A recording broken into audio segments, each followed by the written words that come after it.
Depuis des dizaines d'années, la pression du développement domiciliaire s'accentue, ce qui crée un étalement urbain. Cet étalement met à son tour une pression sur les milieux naturels. Nous rencontrons deux personnes qui défendent le corridor vert Châteauguay-Léry. Alors, mon nom, moi, c'est Luc Lécuyer. Je suis directeur général d'Héritage Saint-Bernard depuis 1998.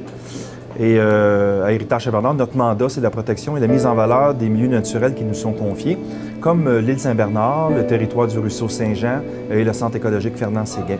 Donc, tout ça forme une grande ceinture verte ou une trame verte qu'on doit protéger et mettre en valeur. Ça, c'est notre principale mission. Mais mettre en valeur, ça veut aussi dire y faire des activités récréo-éducatives ou récréatives, comme la raquette, le ski de fond, la butte à glisser, la marche, l'observation des oiseaux. Et c'est de faire aussi de l'éducation relative à l'environnement avec la population et les écoles. Alors, en gros, c'est ça notre mission. Ben, ça, SOS Forêt Fernand-Séguin, en fait, c'est un petit groupe de copains qui, en 2008, se sont réveillés tout d'un coup, puis ont remarqué ils ont appris qu'il y avait déjà des projets de développement domiciliaire dans ce qu'on voyait comme boisé. Fait qu'on s'est mis à s'inquiéter de ça, à s'informer de ça. Fait que petit à petit, on a vu que c'était sérieux.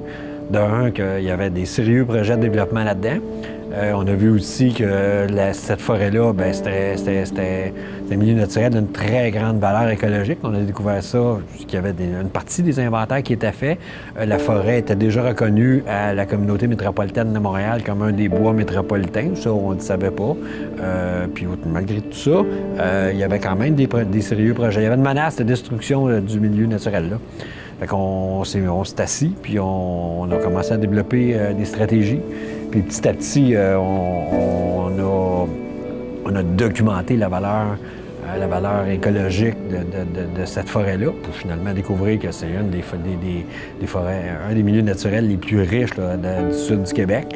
Après ça, on s'est informé comment on pourrait bien faire pour protéger ça. On allait faire le tour des autres regroupements de protection, voir comment ce qui s'y prenait, c'était où les embûches, c'était où les difficultés. Puis on s'est développé une petite stratégie pour notre région ici, pour Châteauguay, là.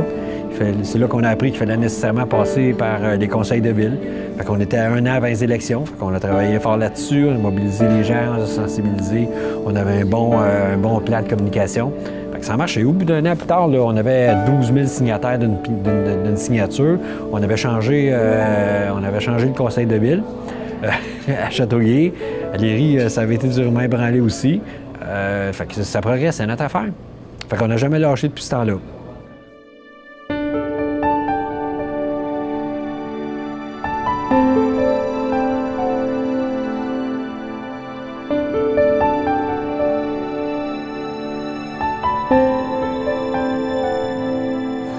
Un milieu naturel, c'est sûr qu'il doit avoir un équilibre entre la terre, le ciel, l'eau, le soleil, les animaux, les plantes. Et on est là-dedans, hein?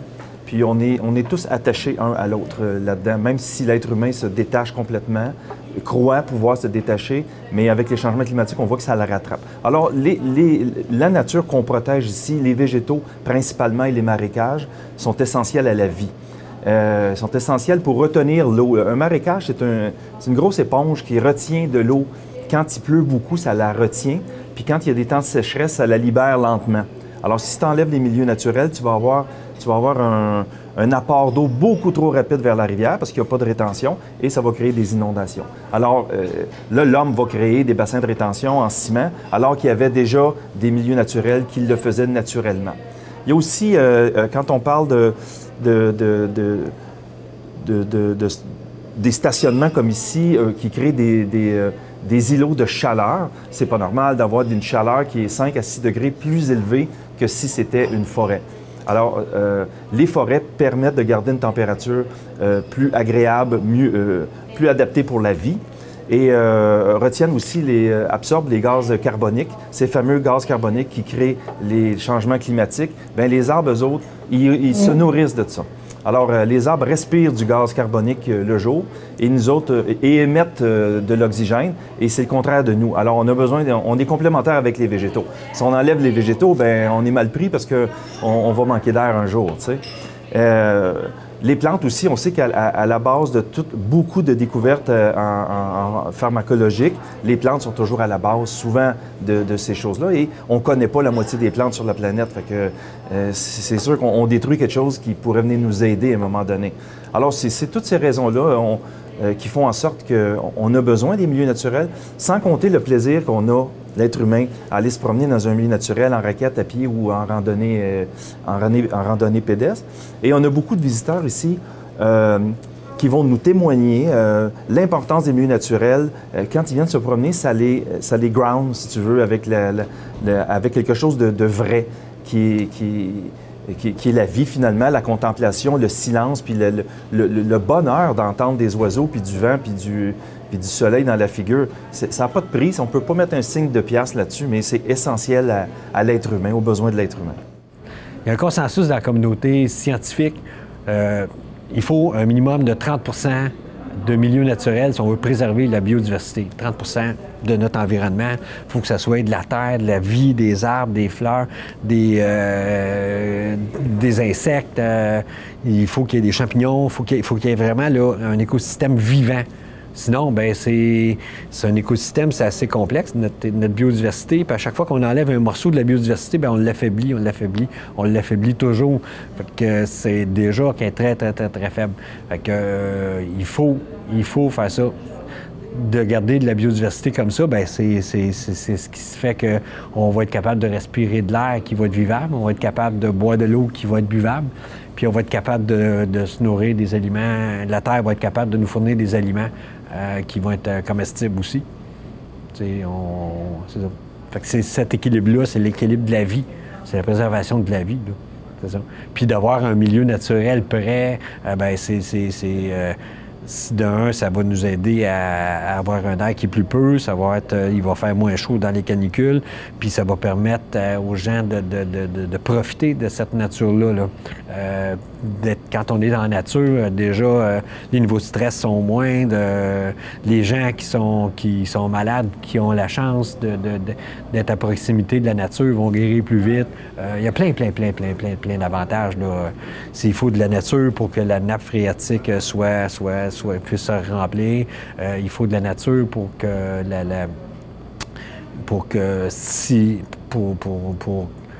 contrôler les eaux pluviales, là, dans un milieu où c'est tout en asphalte puis c'est tout en béton.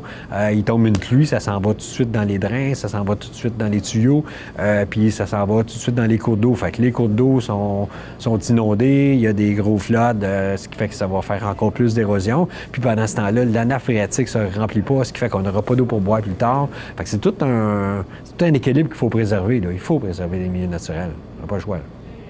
D'abord, un milieu naturel comme il y a à Châteauguay n'a pas été développé parce que c'était difficilement développable, parce qu'il y a le roc. Le roc est à fleur de... je m'allais dire à fleur de peau, mais le roc est quand même très rapidement atteignable. Il y a peu de terre à Châteauguay-Léry, là. À des endroits, tu as 1 pied de terre, à d'autres endroits, 3 pieds de terre. Alors, quand tu fais de la construction, tu es obligé de dynamiter, ça coûte très cher. C'est pour ça que ces forêts-là sont encore debout. Mais là, la pression domiciliaire fait en sorte que là, c'est peut-être rentable pour eux, les gens qui construisent, d'aller quand même construire des milieux naturels dans les endroits où il y a du roc comme ça. Alors, c'est pour ça qu'on a pu conserver ces milieux naturels-là essentiellement. Mais maintenant, il faut se battre pour le conserver parce qu'il n'y en a plus. Dans la MRC de Roussillon, il y a très peu de forêts. Les principales forêts se trouvent à Châteauguay et à Léry, et il faut les conserver parce qu'il n'y en a plus alentour des grandes villes. Il y a un travail au quotidien que nous, on a des employés ici qui se promènent sur les territoires naturels à tous les jours parce qu'il y a du travail à faire dans les sentiers, il y a toujours des branches qui tombent, il faut vérifier s'il n'y a pas une problématique avec quelconque ou y a-t-il quelqu'un qui est venu faire des déversements, bon, il faut ramasser les déchets.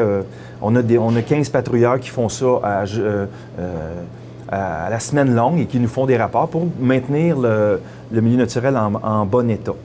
Maintenant, ce n'est pas incompatible de faire en sorte que tu aies un milieu naturel riche et que les citoyens peuvent y accéder. c'est pas incompatible. Il s'agit de trouver l'endroit ou le sentier qui est le moins dommageable. Et quand on arrive dans un territoire qui est plus fragile, où on l'évite, où on va construire des passerelles ou des belvédères ou des ponts pour qu'on puisse quand même admirer l'endroit tout en le protégeant. Alors, notre travail à nous, c'est de s'assurer qu'il n'y a pas de dégradation du milieu parce que les gens y accèdent, là. Et si ça arrive, on ferme un bout de territoire, puis le laisser reposer, et puis on revient par la suite. Bien, nous, c'est ça. Nos gens, nous ici, qui sont des biologistes ou des gens qui ont travaillé en faune, sont capables. Par exemple, quand il y avait un hibou un grand-duc qui venait nicher, bien, on s'assurait de garder un périmètre de sécurité pour le grand-duc et pour les gens aussi, pour que les gens puissent admirer le grand-duc sans déranger le grand-duc dans son opération. Alors, c'est une question de gros bon sens aussi, là, quand on intervient là-dedans. Présentement, il y a à peu près 165 000 personnes qui viennent sur l'île Saint-Bernard. Dans le refuge faunique, c'est à peu près 30 000 personnes. Et quand on va se promener dans le refuge, on a vraiment l'impression d'être seul dans le refuge. Puis on ne s'aperçoit pas qu'il y a quand même 30 000 personnes qui y passent, là. Puis on n'a pas vu de dégradation du milieu. Au contraire, ce qu'on voit, c'est plutôt une amélioration au niveau de la biodiversité dans l'île, parce qu'une espèce en attire une autre. Vous savez, c'est une question de prédateurs, hein, puis de prédation, puis d'offre et de demande biologique, tu sais. Alors, on a remarqué avec les installations qu'on a faites dans l'île qu'au contraire, la biodiversité s'est bonifiée dans l'île.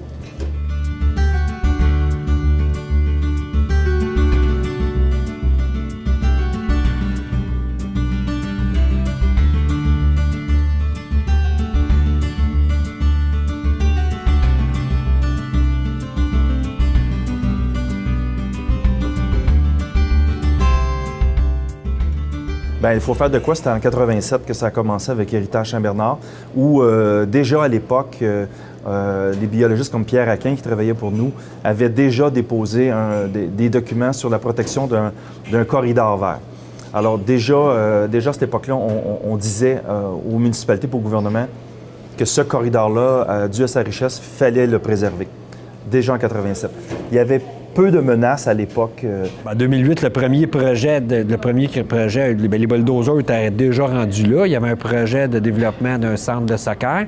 Puis on a appris que derrière, tout de suite après ce projet-là, bien, il y avait un projet de développement domiciliaire. C'était comme la porte d'entrée là, pour développer tout le secteur. Ça fait qu'il fallait nécessairement bloquer ce projet-là, là. Puis en plus, ça nous faisait une belle vitrine. Les gens voyaient qu'on prenait ça.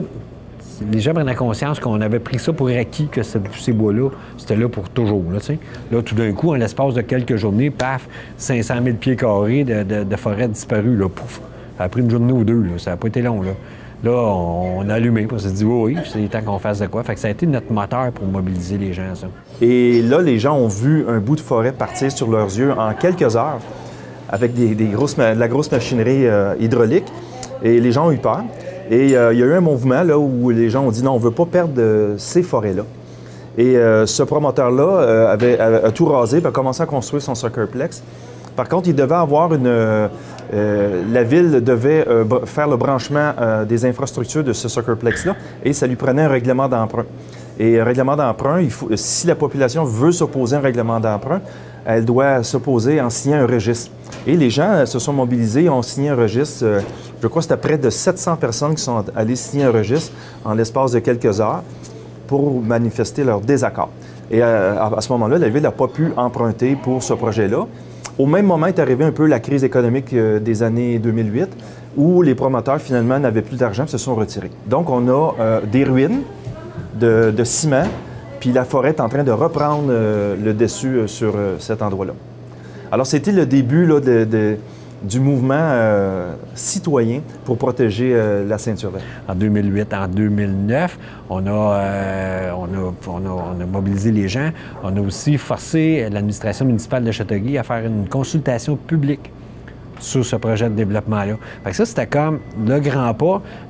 L'aménagement du territoire, les plans d'urbanisme au Québec, c'est la plupart du temps, dans la plupart des villes, on tient ça loin des citoyens, on gère ça en petite gang, en petite équipe, puis on n'a pas été, nous comme citoyens, on n'a pas pris l'habitude de s'informer et de s'inquiéter de ça, puis on savait même pas qu'on avait un mot à dire là-dedans, bien souvent, parce que la loi nous permet d'avoir un mot à dire là-dedans. puis on a un mot à dire là-dedans. Il ne faut pas laisser ça dans les mains des contracteurs, des promoteurs, parce que le territoire, c'est pas eux que ça appartient. Ils sont propriétaires de certains terrains, mais l'usage de ces terrains-là, c'est à l'ensemble des citoyens de décider ce qu'ils veulent faire dans le territoire. C'est pour ça qu'il y a bien, dans bien des municipalités, il n'en reste plus de milieu naturel. On a fait du bungalow mur à mur. Aujourd'hui, on découvre que, ouais, mais il faudrait refaire ci, refaire ça, mais comme trop tard ou ça va coûter bien cher. Si on n'a pas cette habitude de planification du territoire-là que les Européens ont, ou même que certains Américains ont, ils sont bien en avance sur nous autres. Là. Ils ont 14 de leur territoire qui est en milieu naturel protégé. Là. Nous, dans MRC d'Aucillon, on a à peine 1 là. Puis il est tout à Châteauguay. Puis à Léry. C'est ça.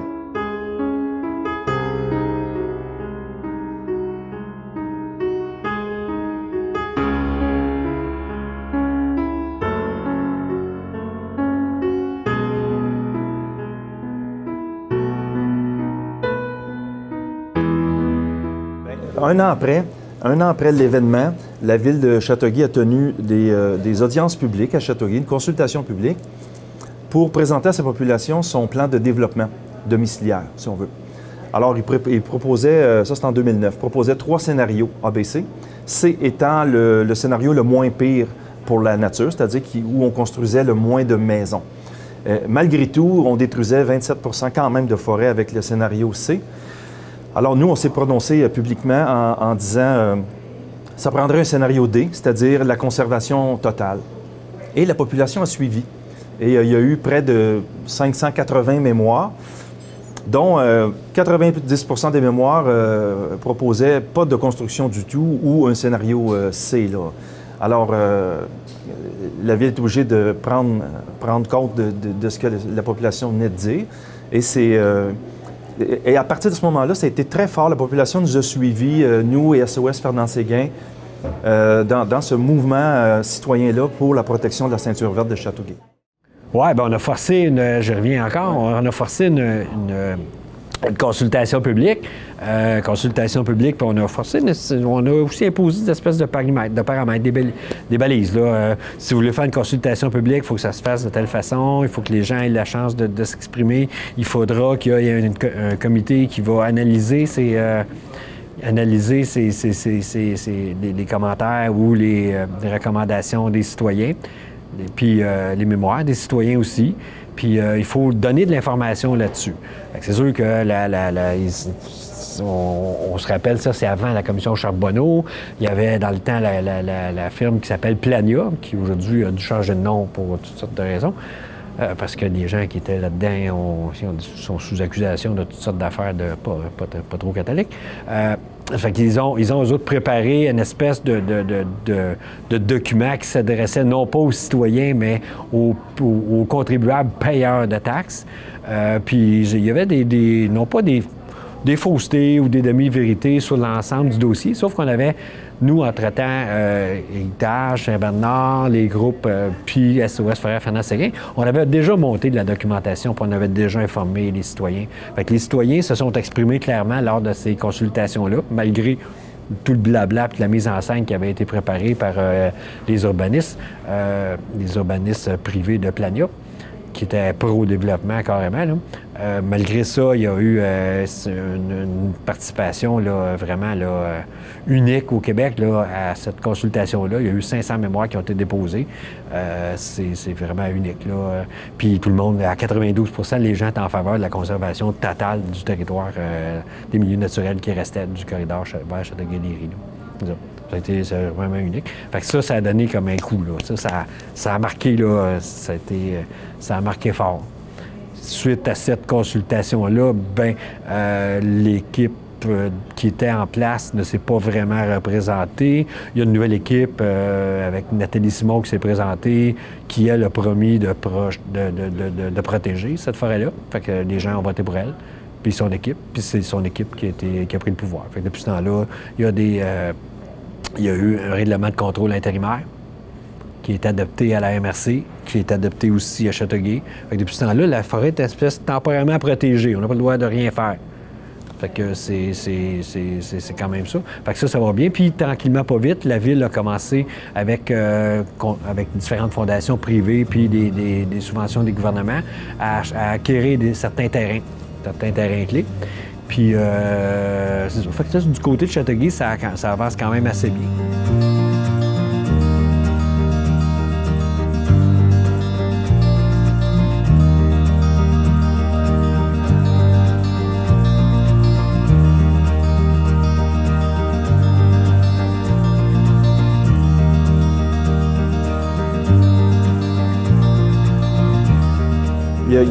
Je ne sais pas si notre action à Châteauguay a pu influencer d'autres mouvements dans le Grand Montréal, mais en 2011, c'est l'ACMM, qui regroupe 80 quelques municipalités dans l'entour de Montréal, a fait des consultations publiques sur son plan. Le PMAD, c'est un plan pour savoir comment on va développer le territoire.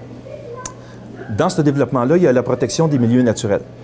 Ils ont fait un plan, on a déposé des mémoires dans la région et on a fait en sorte que les gens participent. Et il y a eu une très grande participation dans la région ici pour dire on veut conserver la ceinture verte de Châteauguay-Léry. Donc, ça a été reçu, ça. Et ça, c'est en 2011. Et en 2014, la MRC faisait le même exercice pour savoir quelle était la position des citoyens pour son schéma d'aménagement. Et on a redit encore les mêmes choses, qu'il fallait protéger la ceinture verte. Et il y a eu beaucoup de mémoires qui ont été déposées, près de 1200 mémoires. On a facilité ce dépôt-là par un système électronique. Les gens pouvaient le déposer de façon électronique. Et la CMM et la MRC ont été débordés de mémoires. Alors, c'est toujours la même histoire. Quand des gens s'occupent de leur affaire, les élus sont comme un peu obligés de les écouter. Tu sais.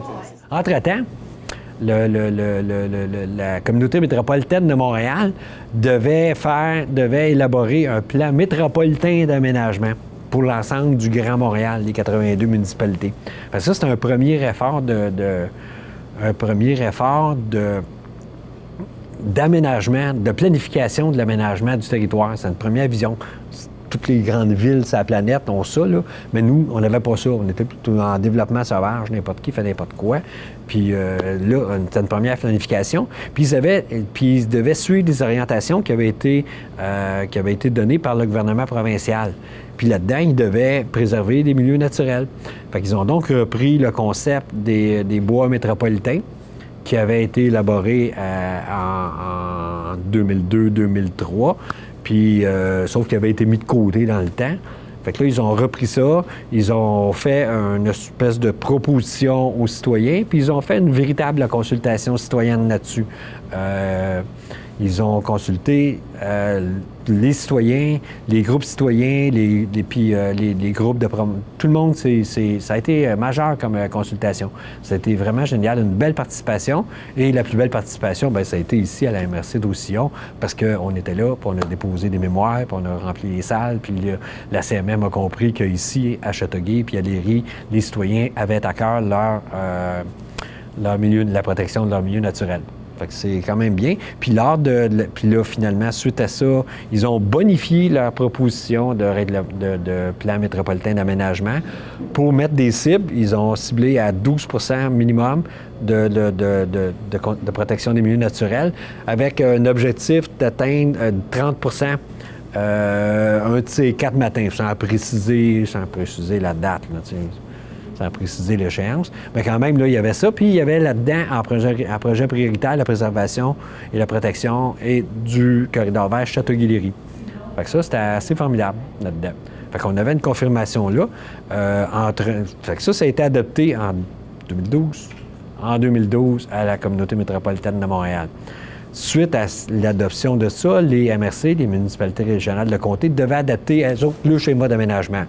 Fait qu'il y a le plan d'aménagement de la CMM, le schéma d'aménagement à la municipalité régionale de comté, puis dans chacune des municipalités, c'est les plans d'urbanisme qui doivent, puis les règlements d'urbanisme. Fait que la MRC devait adapter son schéma d'aménagement aux nouvelles règles du plan d'aménagement. Fait que pendant qu'eux travaillaient là-dessus à la MRC, à la ville de Léry, ils ont travaillé en vitesse sur des règlements d'urbanisme. toujours avec nos amis Plania qui avaient travaillé chez Châteauguay, qui étaient pro-développement, qui depuis ce temps-là ont changé de nom à cause de la commission Charbonneau. Eux autres ont travaillé, adopté tout de suite, en vitesse, un plan d'urbanisme puis des règlements d'urbanisme qui permettaient tout le développement, et ce, avant que la MRC change son schéma d'aménagement. On profite de ce qui est actuellement en vigueur avant que ça soit changé. Ça, on a réussi à faire bloquer ça. Encore là, une fois, on a mobilisé les citoyens, on a envoyé un message clair à la MRC, ne faites pas ça, ça n'a pas de bon sens. Puis c'est là qu'ils ont adopté, ils ont bloqué le règlement d'urbanisme de l'IRI, puis ils ont adopté un règlement de contrôle intérimaire pour protéger temporairement le boisé. Fait qu'on en est encore rendu là. Depuis ce temps-là, il y a eu d'autres élections. Là, la ville de Léry, actuellement, est en train de travailler sur son plan d'urbanisme. Ils ont déposé une première version, adopté une première version qui a été retirée depuis suite à la contestation par certains propriétaires. Un groupe de propriétaires, déjà, ont déposé une requête en cour supérieure pour dire non, ça, nous autres, on a le droit de développer. Fait que là, ils invoquent toujours leur droit au développement. Puis ils disent aux villes, vous n'avez pas le droit de faire ça. Puis ils disent aux villes, bien, si vous voulez faire ça, ça s'appelle de l'expropriation déguisée, puis vous devez acheter nos terrains à la valeur en nous compensant pour le profit qu'on aurait fait si on avait développé. Fait que c'est ça. Fait qu'on en est rendu à peu près là. À peu près là.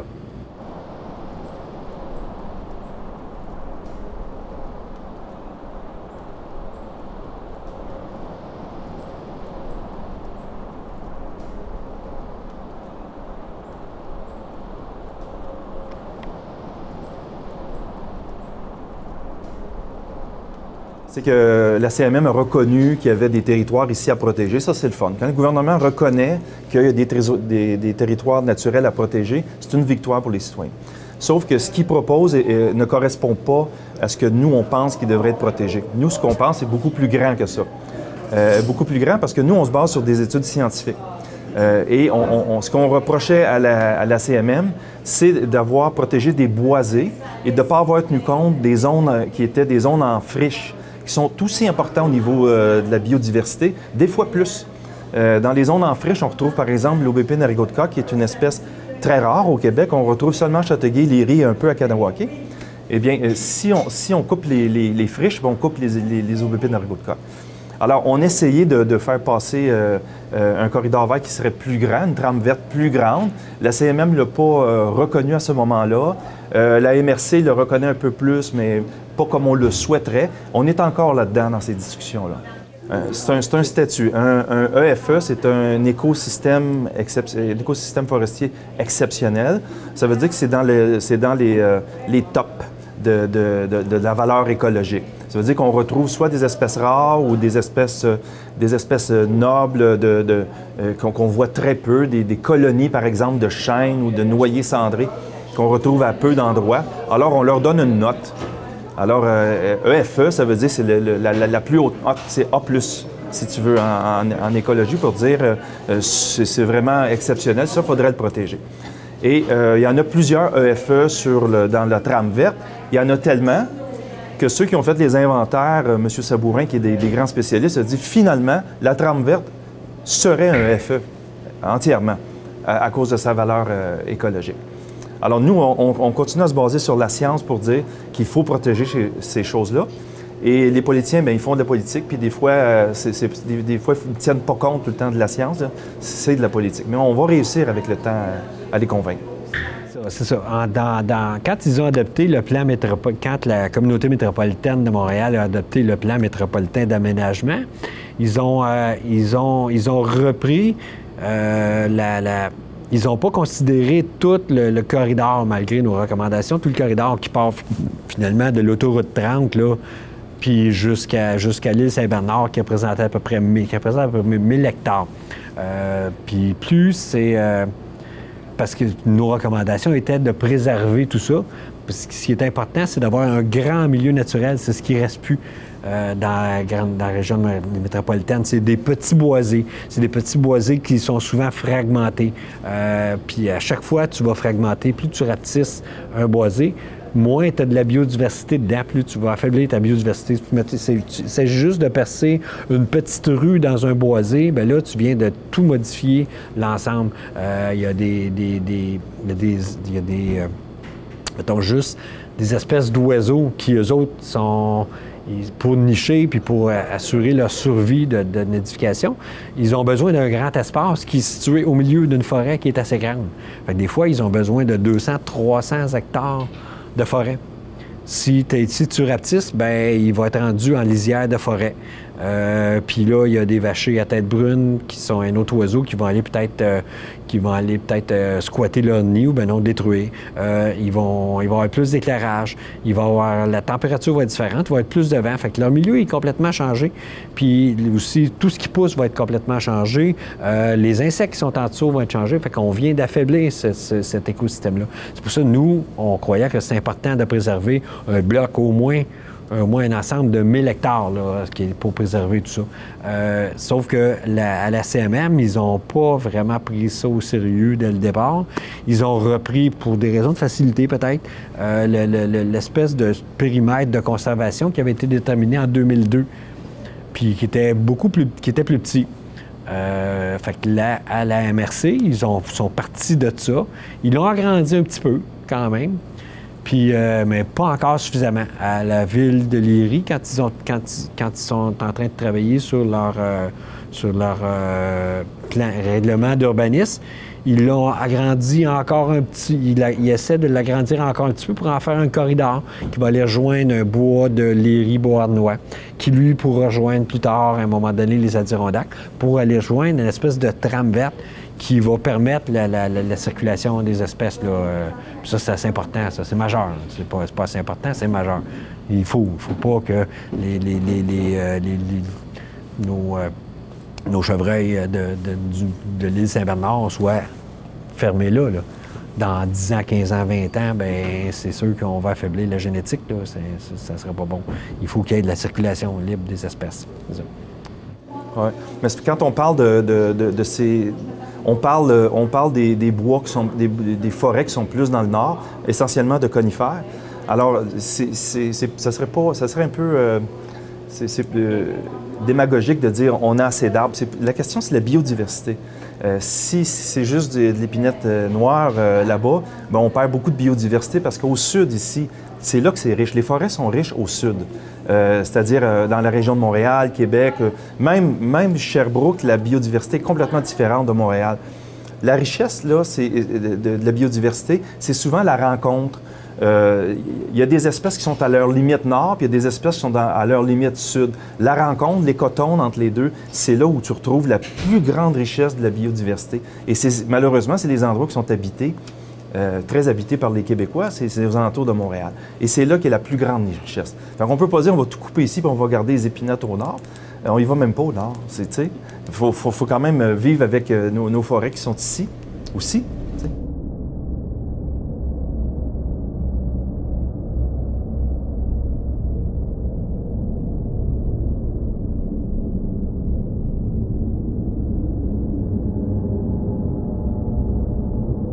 Bien, en fait, on est contre un développement sauvage qui n'apporte rien, puis on est pour un développement durable.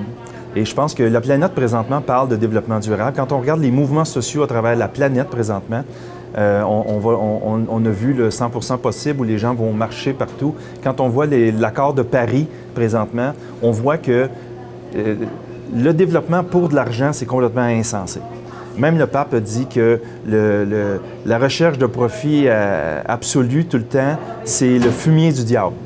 C'est rare que le pape se prononce de même, mais c'est la première fois que je vois le clergé dire des choses comme ça, parce que là, on arrive à un moment qu'il faut arrêter ça. Là. Ça devient nono, que tout passe par une colonne comptable. Ça ne marche pas, là. Il y a des êtres humains, il y a des êtres vivants alentour, puis il faut les protéger. Protéger la ceinture verte ici, c'est tout à fait raisonnable puisque l'ensemble du territoire de la MRC est construit ou n'est pas accessible parce que c'est des terres agricoles. Fait qu'à un moment donné, il faut mettre son pied à terre puis il faut avoir le courage politique de dire « ça, on ne touche plus à ça ». Puis ce qui est développé à Châteauguay-Léry ou dans les autres villes, comment on fait? Bien, il faut redévelopper par-dessus le développement. C'est-à-dire qu'il faut revoir le développement des villes. Il y a moyen de revoir des centres-villes, il y a moyen de rebâtir, de reconstruire, que ce soit beaucoup plus intelligent. Oui, bien, c'était dans l'air du temps que à peu près, un peu partout, là, il y avait des citoyens qui essayaient de préserver des derniers milieux naturels. Comme je l'ai dit, l'urbanisme avait été laissé aux mains des promoteurs. Là. On n'avait pas pris soin de s'informer de notre développement de territoire. On prenait ça pour acquis. Puis petit à petit, on voyait disparaître les forêts, disparaître les forêts, disparaître les forêts. Puis là, à un moment donné, on se réveille puis il en reste plus gros. Fait que là, les dernières forêts qui étaient à côté de chez nous, on s'est dit, bien, il faudrait peut-être essayer de les préserver. Fait qu'un peu partout autour, à Laval, il y avait des mouvements comme ça. Sur la Rive-Nord, il y avait des mouvements de citoyens. Sur la Rive-Sud, à Longueuil, les gens essayaient de préserver des milieux naturels. À la Prairie, à Brossard, à Saint-Jean, les gens ont vu disparaître à peu près leur dernier boisé. Fait que c'était comme minuit moins une pour ces trucs-là. Fait que quand la CMM, la communauté métropolitaine de Montréal a présenté son projet d'aménagement, les groupes environnementaux, bien là, c'est là qu'ils ont appuyé. Puis en plus, les groupes environnementaux nationaux ont donné un bon coup de pouce là-dessus, que ce soit Greenpeace, que ce soit la Fondation David Suzuki, que ce soit Nature Action Québec. Nature Québec, tout le monde a dit non, c'est important, il faut préserver les milieux naturels. Puis c'est sûr qu'à Châteauguay puis à Léry, ça a été la plus grosse mobilisation, là, la mobilisation populaire, je pense, on peut dire ça. C'est là qu'on a eu le plus de monde. C'est là qu'on a eu la mobilisation la mieux organisée, là, qui a répondu le plus. Ça fait école, je pense, à la CMM, là, à la Communauté métropolitaine de Montréal, quand on reparle des citoyens de Châteauguay. Là. Oui, eux autres, ils veulent préserver leur milieu naturel. C'est sûr, ils nous connaissent. Là. Bien, essentiellement, on demandait de reconnaître la trame verte que nous, on propose, qui a été aussi identifiée par SOS Fernand-Séguin et le Club des ornithologues de Châteauguay et la ville de Châteauguay. Et on demande de reconnaître ce territoire-là comme territoire, comme boisé important. On demande aussi à la CMM de revoir ses critères parce que on n'est pas d'accord avec les critères. Quand ils décident que notre boisé est plus petit puis ils ne tiennent pas compte des autres espèces, on ne comprend pas pourquoi. Donc, on demande qu'ils revoient vraiment leurs critères à partir de bases scientifiques. Essentiellement, c'est ça qu'on demande. Puis je disais à un promoteur qui construit beaucoup de maisons à Châteauguay, à quel endroit est ton chalet? Bien, il y avait un chalet, hein? Mais il n'était pas où il coupait des arbres puis il mettait des maisons. Il était à un endroit où on n'a pas le droit de couper d'arbres. Il était dans le nord, près d'un lac, et là, on n'avait pas le droit de couper d'arbres. Parce que lui, il avait un chalet à cet endroit-là.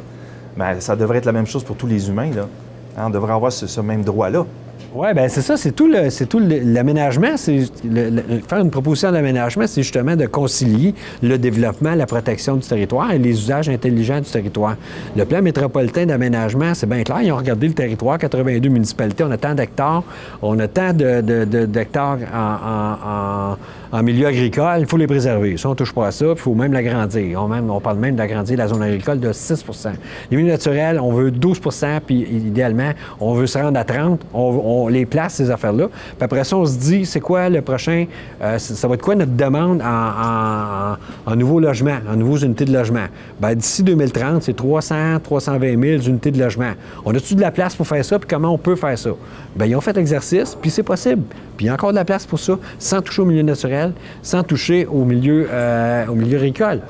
Tout ça, ça rentre. La solution, puis la façon de développer, puis c'est ce qui se fait dans les pays civilisés, c'est de densifier. Il n'est plus possible de permettre de l'étalement des villes en bungalow, parce qu'à ce moment-là, ça coûte cher à faire vivre ces territoires-là. Ça prend des kilomètres de tuyaux, de services. Il faut amener l'eau, il faut ramener les égouts, il faut déneiger, il faut éclairer les rues, il faut changer l'asphalte, réparer l'asphalte. Il faut tout faire ça, fait que c'est plus vivable. Puis en plus, c'est des villes qui sont basées sur l'automobile. On ne peut plus ajouter des autos. Il n'y en a plus qui rentrent à Montréal. Puis de toute façon, on a un problème d'environnement. On ne peut plus ajouter des autos. On est en train de se tuer. On n'aura plus d'air à respirer non plus. Puis puis de toute façon, il n'y a plus de place à Montréal pour ajouter des nouvelles autos. Fait qu'il faut bâtir autrement. Fait que c'est là qu'ils ont proposé des développements orientés sur, sur les axes de transport en commun. Fait que les Transit Oriented Development, les quartiers TOD. Fait que là, on va densifier, on va faire du multilogement. Il est possible de faire des milieux de vie intéressants où on peut vivre à pied, où les enfants ont de la place, les enfants ont des parcs, les parents ont des endroits où s'amuser avec les enfants, où bouger. Il y a des commerces de proximité. Tu n'es pas obligé de prendre toujours ton auto pour aller tout faire tes activités-là. Puis tu as un milieu de vie qui est intéressant parce que tu as du contact humain là-dedans. C'est plus du 50 étages, c'est du 4-5 étages, c'est beau, c'est intéressant, c'est vert, autrement dit. Fait qu'il est possible de faire ça. Fait que, sauf que, jusque-là, on n'empêche pas le développement. On dit le développement va se faire là, sauf que les spéculateurs qui avaient acheté la terre d'un tel, le terrain d'un tel à 10 cents, 20 cents, 70 cents du pied carré, là, voyait son rêve un peu démoli par toutes ces affaires-là. Ça, ils n'aiment pas ça. Parce qu'avant, c'était facile. Tu achetais un terrain, tu allais t'asseoir avec la mer, l'urbaniste prenait des notes, on changeait le règlement de zonage, puis on adoptait des règlements. La ville va amener une rue, va amener de l'eau courante, va ramener les égouts. Ils sont-ils équipés pour fournir tout ça plus tard? C'est pas grave, on verra ça plus tard. On va développer, on fait de l'argent, puis après ça, on disparaît. Quelques années plus tard, les citoyens découvrent que le tuyau d'eau qu'ils ont amené là, bien, il n'est pas tout à fait assez gros pour les fournir comme il faut. La pression n'est pas bien bonne. Puis en plus, les égouts qu'on ramène, bien, le tuyau il est plus gros que le collecteur. Fait qu'il faut changer le collecteur. On a 20 millions à dépenser là-dessus. Puis il va falloir peut-être grossir aussi notre usine de traitement des eaux usées. Puis peut-être même que notre usine de production d'eau potable n'est pas suffisante. Fait que là, on dépense des millions. Pendant ce temps-là, le seul qui a fait de l'argent, c'est le promoteur qui est parti. Fait que là, il faut cesser ça. Sauf qu'il y a beaucoup d'argent dans la construction. Ces gens-là, ces contracteurs-là sont équipés, ils sont habitués, ils ont des moyens que souvent des petites villes n'ont pas, comme je pense à Léry qui a un budget annuel de même pas 3 millions de dollars ou aux alentours de 3 millions de dollars. Puis pourtant, les gens les promoteurs qui sont eux devant eux, bien, ont des chiffres d'affaires annuels beaucoup plus élevés que ça, sont beaucoup plus gros. Là. Fait qu'ils sont capables d'essouffler ces villes-là. Fait que c'est pas facile. C'est pas facile. C'est pas facile. La pression est très forte. Si on prend un petit budget, un petit terrain en développement, il y avait un promoteur qui annonçait un projet de développement dans notre secteur à nous, où il annonçait déjà qu'il y avait 2800 unités de logement. On place à vendre. On met ça à 250 000 de prix moyen d'unité de logement, plus un peu d'installation, tout ça. On arrive facilement à un projet de 600-700 millions. On est près du milliard, là, juste ça. Là. Fait que c'est beaucoup, c'est une grosse activité économique là, que ces gens-là espéraient faire. Puis avec les profits qu'on connaît habituellement dans le monde de la construction, ça.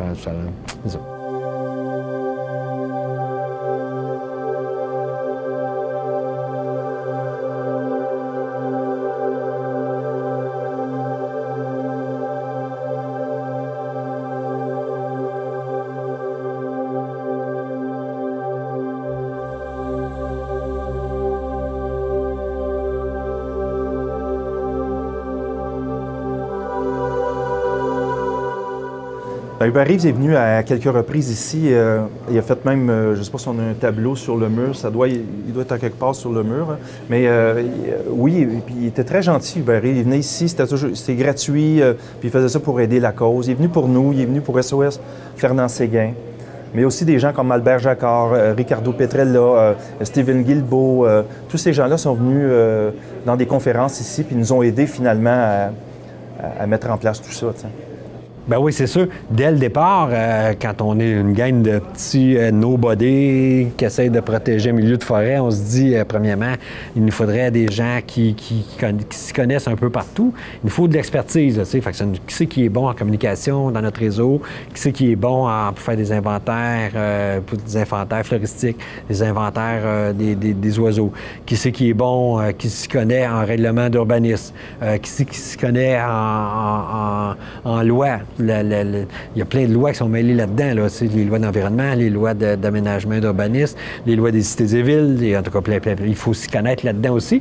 Puis en plus, y a-tu quelqu'un, un porte-parole, une personnalité publique, qui nous donnerait un petit peu de notoriété? Parce que moi, Guy Turcotte, là, quand même, je dirais que cette forêt-là est importante pour la survie de l'espèce humaine.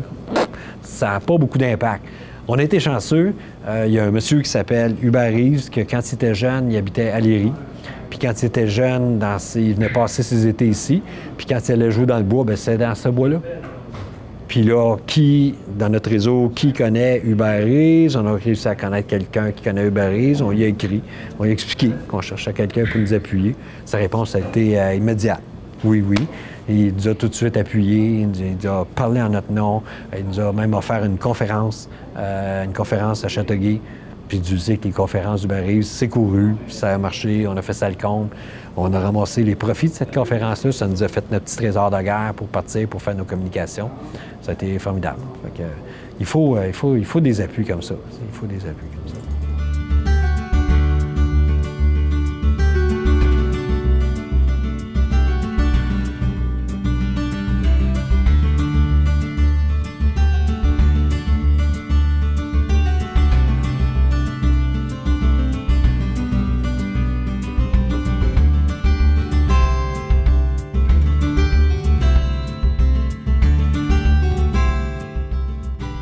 Bien, c'est de consolider Héritage Saint-Bernard comme entreprise d'économie sociale, c'est de le consolider pour qu'on passe moins de temps à la recherche de financement puis plus de temps au développement et la protection de la biodiversité, là.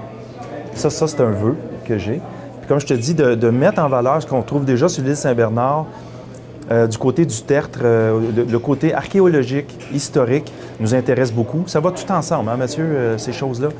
Le côté artistique, l'écomarché de l'île, l'autocueillette de pommes, le verger bio, le miel de l'île, la nouvelle tour d'observation, le nouveau circuit où on va aller redécouvrir la grotte des Sœurs Grises, la croix, le cimetière des Sœurs Grises, le bistrot La Traite. Alors, ça va tout ensemble, ça.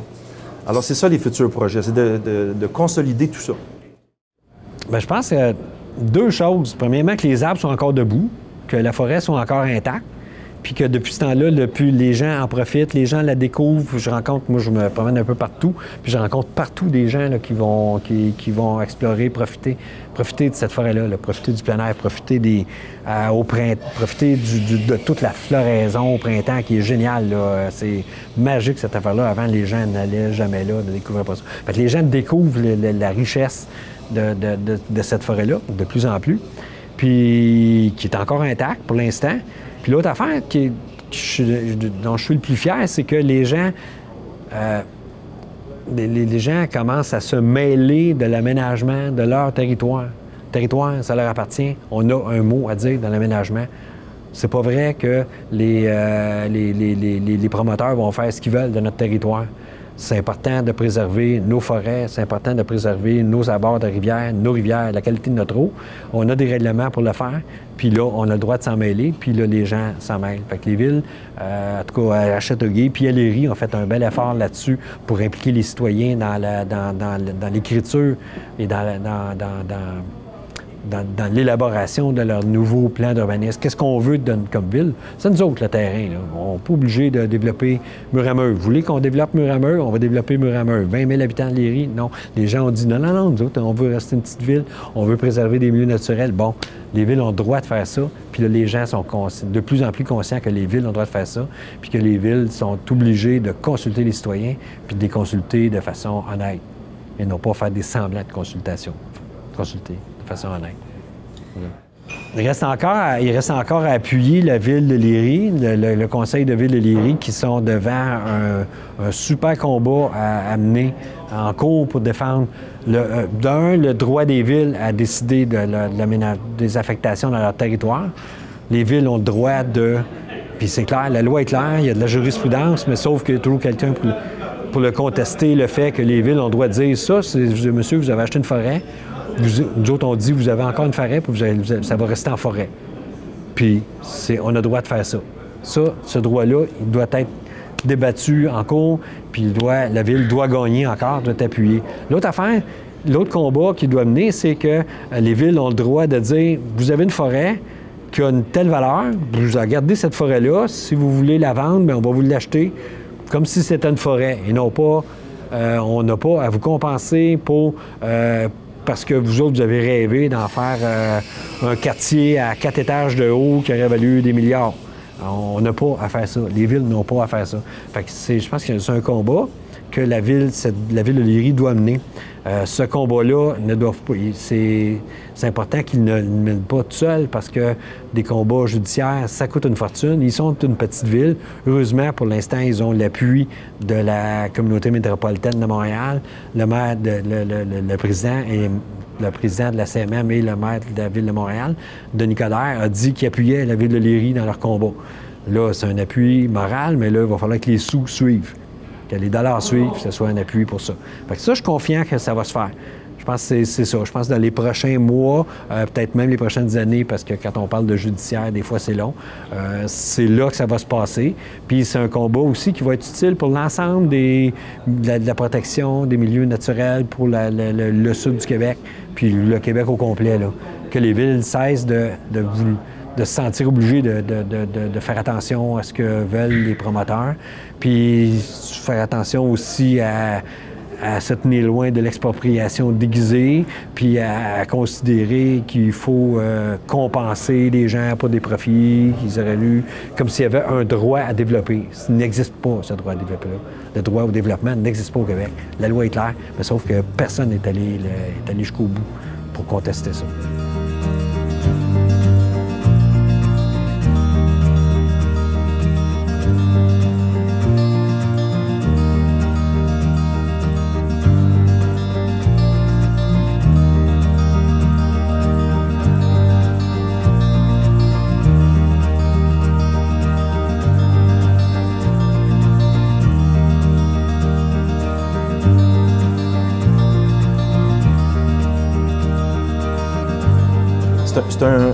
C'est un mouvement national qui fait en sorte qu'il regroupe des groupes environnementaux, des syndicats, des groupes religieux. Il y avait même des hommes d'affaires, des étudiants. Alors, c'est la société civile qui se prend en main, puis qui dit, c'est selon nous 100% possible que d'ici 2050, qu'on utilise beaucoup plus les énergies renouvelables que les énergies fossiles. Donc, c'est de se débarrasser des énergies fossiles d'ici 2050. C'est un mouvement un peu planétaire, on le veut un peu partout. Et tu sais que présentement, l'énergie du Canada, les productions énergétiques du Canada, bien, il y a 30% qui vient d'énergie douce, d'énergie verte. C'est surprenant. Alors, c'est sûr qu'il faut un jour dire non au pétrole, même si notre société est très basée sur l'utilisation du pétrole comme énergie. On ne peut plus aller dans ce sens-là parce qu'on ne veut pas mourir, on veut survivre, l'être humain. Et pour y arriver, bien, il faut arrêter d'investir dans les énergies fossiles, ne pas permettre que des pipelines s'en viennent de l'ouest à ici, parce que ça veut dire c'est de signer un contrat pour les 50 prochaines années. Alors, c'est le contraire qu'on veut faire. C'est qu'on veut dire non au pétrole, commencer à réduire l'utilisation du pétrole, du charbon, et d'aller de développer par l'innovation toutes les nouvelles technologies. Puis les Québécois sont très, très forts quand vient le temps de développer de nouvelles technologies. Alors, au niveau économique, il y a un défi super intéressant pour les jeunes au Québec.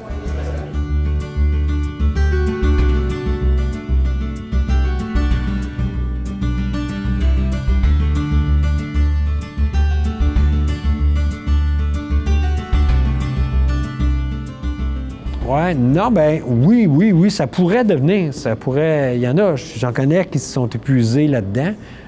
Il s'agit de tenir le coup, là, puis c'est pas parce que monsieur un tel, du haut de son bureau, qui commande à ses bureaux d'avocats de poursuivre une petite ville, ou ben non, qui a conseillé tel promoteur, blablabla, tout ça. Il ne faut pas avoir peur de ça. À date, on a réussi à les bloquer, puis je pense qu'on peut gagner. On n'a pas de problème. C'est sûr que c'est un gros combat parce que ça s'est à peu près pas fait au Québec. Il n'y en a pas beaucoup. Il n'y en a pas beaucoup, des victoires là-dessus au Québec. Bien, on va en venir à bout. Moi, je ne suis pas découragé. Là. Je suis prêt à mettre de l'énergie là-dedans encore. Là. Puis c'est encourageant parce que des fois, avec peu de budget, on arrive à les bloquer, on arrive à changer, à imposer des nouveaux paradigmes avec peu de moyens financiers, pendant qu'eux autres, pour se battre contre nous, doivent dépenser des sommes colossales. C'est assez impressionnant, ce qu'ils doivent dépenser. Pour nous autres, on fait ça bénévolement, puis on le fait plus rapidement, puis souvent mieux qu'eux autres, mieux que ces professionnels-là. Non. Moi, je ne suis pas découragé. Puis je regarde Héritage Saint-Bernard en 98. J'étais le seul employé là, qui était embauché en 98. Puis on est rendu 40 employés. Et ça veut dire qu'il s'est passé quelque chose. Il y a le refuge faunique qui appartient maintenant au gouvernement. Il n'appartenait pas au gouvernement il y a quelques années. Le pavillon de l'île n'était pas construit. C'était construit en 2006. L'île Saint-Bernard, ici, le tertre a été acheté par la ville de Châteauguay en 2011.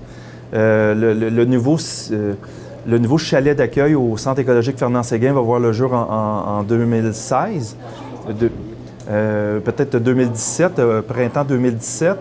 Alors moi, au contraire, je vois énormément de choses qui se passent. Il y a énormément de groupes environnementaux qui viennent nous voir pour avoir le modèle d'Héritage Saint-Bernard, parce qu'on a un modèle qui est assez spécial. C'est une entreprise d'économie sociale qui travaille avec les villes puis qui met en valeur des choses pour les citoyens. Fait que, et je vois pas tant d'opposition que ça. Je vois plutôt des gens qui sont très contents avec des grands sourires. Mais c'est sûr que les développeurs ne voient pas ça de la même façon.